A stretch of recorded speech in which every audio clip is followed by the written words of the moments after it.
राजेंद्र दादांनी त्यांच्या लाडक्या नातीसाठी रोहिणीच कला दालनमधून चक्क 2 भातुकलीचे सेट बुक केले आहेत. यातलं एक पार्सल जाणार आहे पुण्याला आणि दुसरं जाणार आहे लोणावळ्याला.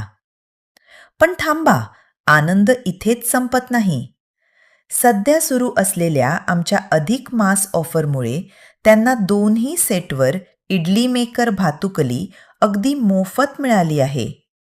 आणि त्यांनी एकाच वेळी 2 सेट बुक केल्यामुळे खास ऑफर म्हणून त्यांना दोन्ही सेटवर हंडा कळशीचा सेटसुद्धा रोहिणीच कला दालनतर्फे पूर्णपणे फ्री देण्यात आला आहे. तुम्हालाही तुमच्या लाडक्या लहानग्यांसाठी असाच चेहऱ्यावर आनंद आणायचा असेल तर वाट कसली बघताय? स्क्रीनवर दिलेल्या नंबरवर आजच संपर्क करा आणि तुमची ऑर्डर बुक करा.